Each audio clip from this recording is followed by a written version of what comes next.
अस्सलाम वालेकुम स्टूडेंट्स, कैसे हैं आप सब। उम्मीद है कि आप सब खैरियत से होंगे। अल्लाह ताला आपको अपने हिफ्ज़ ईमान में रखें। अपनी उर्दू की बुक ओपन कर लीजिए। आज हम हिस्सा नज़म में से मीर अनीस की नज़म है मैदान करबला में गर्मी की शिद्दत में इसका तारुफ पढ़ेंगे। नज़म को शुरू करने से पहले यह आपने ये सारी इसकी रीडिंग करनी है और मेन पॉइंट्स को आपने अंडरलाइन करना है और मस्ट आपने इनकी पैदाइश और वफ़ात की डेट को याद रखना है। MCQs में आते हैं। ये रीडिंग आप 10th क्लास के स्टूडेंट्स हैं, आपने इनके तारुफ को खुद से पढ़ना है और याद करना है, ठीक है। मेन पॉइंट्स को जैसे मैंने ये भी अंडरलाइन किया है, इसी तरह आपने इसकी रीडिंग करने के बाद उनकी नज़म है मैदान करबला में गर्मी की शिद्दत। ये 6 बंद हैं इसके।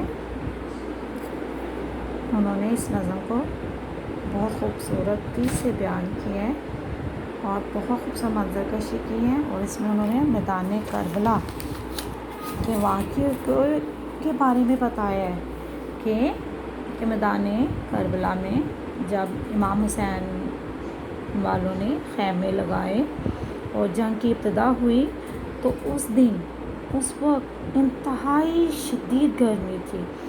शायद यहाँ तक कहता है कि अगर मैं उस शिद्दत को अपने लफ्ज़ों में बयान करूँ ना तो मुझे ऐसे महसूस होगा जैसे मेरी ज़बान भी सुलगने लगी है। उस दिन जंग के मैदान की ज़मीन गर्मी और शहीदों के खून की वजह से सुर्ख थी।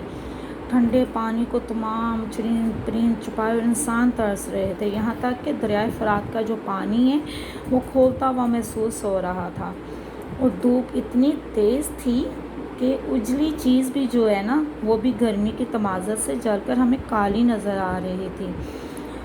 इमाम हुसैन के काफ़िले के लोगों के जो खैमे गर्मी की हिद्दत को रोकने के लिए भी नाकाफ़ी थे, इस काबिल नहीं थे।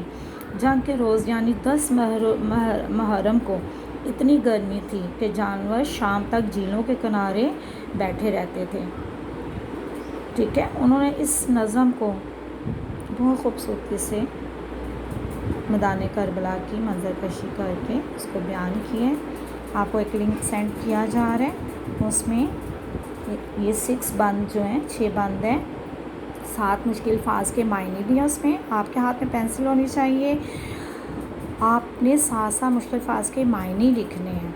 आप 10th क्लास के स्टूडेंट हैं, ठीक है। स्टूडेंट्स आप लोगों ने ख़ुद कोशिश करनी है। आप वीडियो से उसको तशरीह को सुनेंगे समझेंगे, लेकिन जब लिखनी है तो वो आप खुद लिखेंगे अपने अल्फाज में, ठीक है। हर बंद की तशरीह को अपने अल्फाज में बयान करना आपने और मायने ज़रूर लिखिएगा और याद भी कीजिएगा कॉपी के ऊपर।